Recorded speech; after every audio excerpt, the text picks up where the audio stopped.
but probably top of the list here this week has been this Brian Flores, Tua Tagovailoa, and all that's occurred. So let's listen to it real quick, and I want your opinions on the other side. Here's Tua. Can you explain to us the difference in practical terms between having a coach who did believe in you the way that he did and the difference between that and what was happening with Flores? Yeah. Well, to put it in simplest terms, if you woke up every morning and I told you you sucked at what you did, that you don't belong doing what you do, that you shouldn't be here, that this guy should be here, that you haven't earned this right, and then you have somebody else come in and tell you, dude, you are the best fit for this. Like, you are accurate, you are the best whatever, you are this, you are that. Like, how would it make you feel listening to one or the other? You see what I'm saying? And then you hear it, regardless of what it is, the good or the bad, and you hear it more and more, you start to actually believe that. I don't care who you are. You could be the president of the United States. You have a terrible person that's telling you things that you don't want to hear or that you probably shouldn't be hearing. You're going to start to believe that about yourself. And so that's sort of like what ended up happening. And it was, I mean, it's basically been, 2 years of training that out of not just me, but, a couple of the guys as well that have been here since my rookie year all the way till now. All right, so that's obviously fascinating and a lot. I mean, you could tell that Levitarga was like, whoa. I mean, these are some comments that kind of catch your attention. Coach, how do you hear that? Yeah, that was very surprising to me, and that can happen. I tell you, in my career, Jack, I always tried to be a positive guy and encourage, but everybody has different styles, and I can tell you, too, that players hear different things. Even though I try to be positive all the time, not everybody takes it that way. And I can remember my playing career. I played for Chuck Noll. We won a bunch of Super Bowls. I was there for one of them. I loved Chuck Noll, okay, because he taught me. And he said, hey, here's what you need to do to get better. I wrote everything down. I did it. Terry Bradshaw won 4 Super Bowls, and he talks about Coach Noll, kind of not in that as bad as Tua said, but he wasn't the cheerleader for me. He didn't do this for me. He didn't embrace me. Terry needed that dad figure, and that wasn't Chuck. But I thrived under that. So I think there's something to how you hear it also, as well as what's being said, Rod. I look at Brian Flores, and I knew him from the New England days, and he's not a terrible person.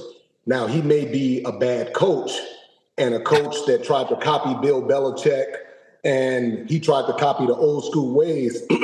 But at the end of the day, as a head coach, and you know this better than anybody, you have to maintain your integrity as a head coach. You can't try to be Bill Belichick. You can't try to be something that you're not. And I think that was his biggest mistake. Because you talk to some of the Vikings players, they love B-Flow. They love Brian Flores over there. I think he's learned a lot from his mistake with Tua. And, Coach, we've all had coaches that have said some things that we felt like kind of just disrespected us or made us feel uncomfortable. And a lot of times, for me, that would motivate me. A coach can yell and scream at me. He can yell and scream at Brady. But I think the thing that separates great coaches from average coaches is, like, I'll give you an example. You know how to get on a guy, when to get on a guy, but you also know when to put your arm around a guy and say, okay, guys, this is what it's going to be. You can't coach one way to every single player. You have to adjust to their personalities. And I think that's where B-Flow has grown. Yeah, no, I agree with you. And when I started coaching with Chuck Noll, that's what he told me. You got to get to know your players, and you've got to give them what they need. Some people need encouragement all the time. Other people do need that kick in the rear, and you have to give it to them. You mentioned Tom Brady. I heard him say he didn't mind the criticism from Bill Belichick because he knew that was trying to make the whole team better. Maybe he was getting criticized, and it was sending a message to somebody else. And you've got to know your players. I tell you, when I first started coaching, my first coaching recruiting scouting trip was the University of Michigan. Jim Harbaugh was the quarterback. I'm looking at DBs, but Harbaugh threw an interception. Bo Schembechler was the head coach, and I never heard a quarterback get reamed out so bad on the field in front of the whole team.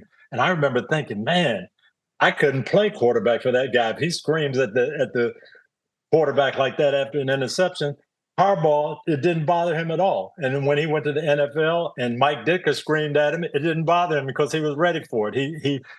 He responded to that. So you got to know your guys. And maybe Brian wasn't the best fit for Tua, but that doesn't make, as Rodney said, that doesn't make him a bad person or a bad coach. But you also talk about the effect. 1 second, Jay. You also talk about the effect. You also talk about the effect on the locker room. And when your locker room sees that Tua was a star, and he was a star in college. He was a well-respected guy in college. Now he goes to the pros, and that locker room sees how Brian Flores is treating Tua, and they're looking at him, and it has a negative effect on the locker room. Those guys would not play for Brian Flores. They quit on him.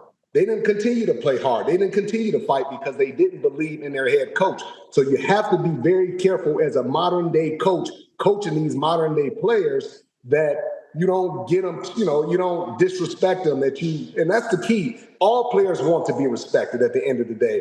Yelling, cussing, and screaming and all that stuff, you can get away with it with a few players, but most players are going to look at you like, man, talk to me as a man. That's the type of respect that you have to show these players.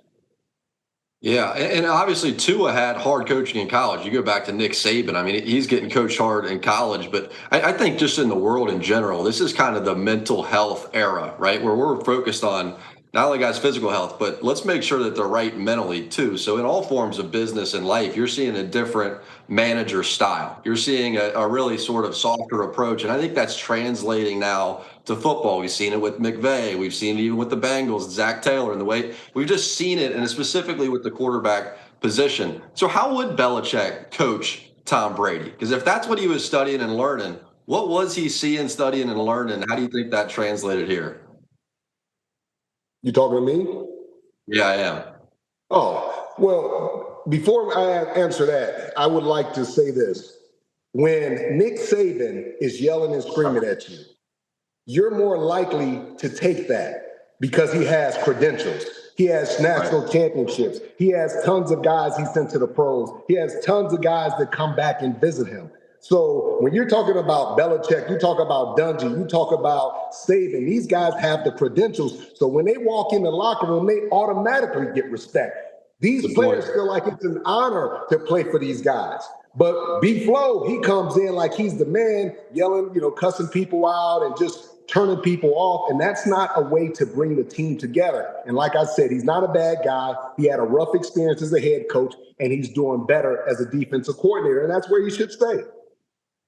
And one other thing about that, Rodney, Nick Saban is yelling at 19-year-olds. Okay, now you got 25 and 30-year-olds. It's a little bit different. They, as you say, they're millionaires. Take it. Right? These guys making 10, 15, 20 million a year. And you're looking at it like, dude, you know how much money I make? Why are you yelling at me? That's the truth, man. That's the truth. So, Rod, how would he coach Tom Brady? Because you're saying like he is a legend. It's different, obviously, from that stature. But when you're sitting there in practice, how would you hear him actually give points or criticisms to Brady? He would go in on Brady, just like Coach explained. He would yell at Tom and, what? Didn't you see the guy? He was wide open. And Tom would start explaining. But Bill had a respect for Tom because he knew how great Tom could be. Tom had everything. He had the brains, the work ethic, he had the unselfishness, and Bill tried to elevate Tom. Bill really loved Tom. He really had a lot of respect for Tom. So he would go hard on Tom. And like Coach said, we're looking at him like, man, he's going in like that on Brady. Like, we really have to make sure our stuff is tight. And you also have to know your players. Warren Sapp played for me. Warren Sapp might be a sensitive guy, but I could say anything I wanted to Warren on the field. Just if it's going to help me win, I'm all for it. Other guys you have, hey, coach, that come in don't criticize me in front of the team. If you got something to say, say it to me personally. That's okay. If that's how they function, that's how I got to get to you. Yeah. Now that's coaching, Jack. That's coaching. I mean, obviously, Coach Dungy knows coaching better than anybody on planet Earth. But, I was just thinking with Coach McDaniel, he gets this new age and this new era. And, I think you've seen Tua a different side of his personality. I think you're seeing authentic Tua now. He was kind of shy and everything coming up. Even his younger brother sort of has a shy personality.